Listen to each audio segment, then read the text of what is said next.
रूस और चीन समेत दुनिया की बड़ी ताकतें फ़लस्तीनियों के हक में मैदान में आ गई हैं और गैर मुस्लिम आलमी ताकतों ने फ़लस्तीनियों की हिमायत में मुस्लिम ममालिक को भी पीछे छोड़ दिया। आलमी अदालत इंसाफ में चीन ने इसराइली जबर के खिलाफ मज़ाहमत को फ़लस्तीनियों का नाकाबिले तस्खीर हक करार दिया।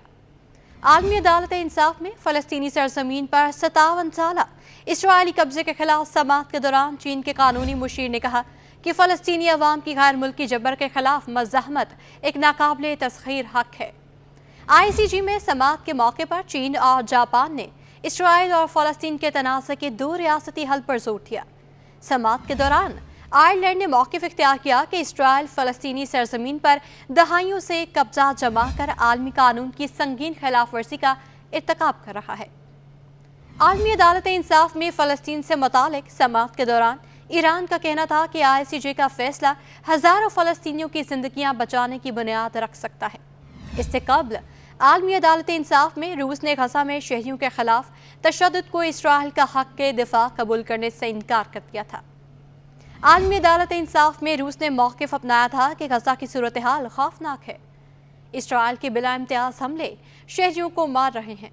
हम गज़ा में शहरियों के खिलाफ तशद्दुद को इसराइल का हक के दिफा कबूल नहीं कर सकते। रूस का कहना था कि फ़लस्तीनी इलाकों पर इसराइली आबादकारी की पॉलिसी अक़वाम मुत्तहिदा की करारदादों की खिलाफ वर्जी है। रूस ने मौक़िफ़ अपनाया कि अदालत इसराइल को खिलाफ वर्जियाँ ख़त्म करने और उनका मुआवजा अदा करने का कहने में हक बजानिब होगी। रूस का कहना था कि इसराइल की तमाम खिलाफ वर्जियों का बेहतरीन हल आज़ाद फ़लस्तीनी रियासत का क़याम है।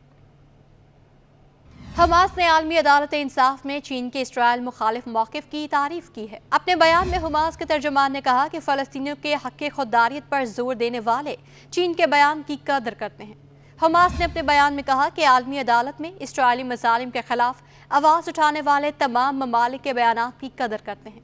उधर सऊदी वज़ीर ख़ारजा शहज़ादा फैसल बिन फरहान ने G20 ममालिक पर जोर दिया कि वो गज़ा में जंग के खात्मे के लिए बामानी इक़दामात के लिए दबाव डालें।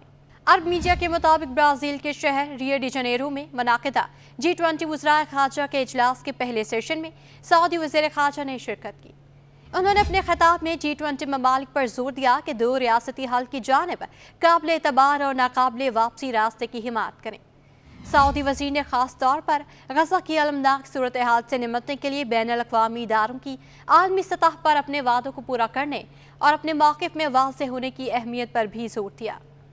शहज़ादा फैसल ने इस बात पर भी गुफ्तगू की कि G20 ममालिक की जिम्मेदारी है कि वो गज़ा में होने वाली तबाही के खात्मे के लिए फैसला कुन कार्रवाई करें, जिससे इलाकाई अमन, खुशहाली और आलमी इक़्तिसादी इस्तेहकाम को ख़तरात लाक हैं। दूसरी जानिब इसराइली फ़ौज की जानिब से गज़ा में वहशियाना हमलों का सिलसिला जारी है। गुज़श्ता 24 घंटों में होने वाले हमलों में मज़ीद 100 से ज़ायद फ़लस्तीनी शहीद हो गए हैं। सहूनी फ़ौज ने जबालिया में पनाह गुज़ैर इमारत पर हमला किया और रफ़ा में भी बमबारी की। इसराइली फ़ौज के देरुल बलाह में फ़ज़ाई हमले से अल-अक़सा अस्पताल का एक डॉक्टर शहीद हो गया।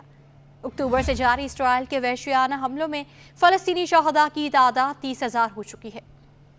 आलमी इदारा सेहत का कहना है कि गज़ा में इंसानी और सेहत की सूरत हाल तबाह होने से गज़ा डेथ जोन बन गया है। दीगर इमदादी तंजीमों ने भी गज़ा में पानी, खुराक समेत ज़िंदगी की बुनियादी ज़रूरियात की शदीद तरीन किल्लत की तस्दीक की है। गज़ा में काम करने वाली 18 इंसानी इमदादी तंजीमों के सरबराहान ने मुश्तरका बयान में खबरदार किया है कि गज़ा में पानी समेत जिंदा रहने के लिए बुनियादी ज़रूरियात की शदीद किल्लत है और रफ़ा में मज़ीद कुशीदगी इमदादी अमल को मज़ीद तबाह कर देगी।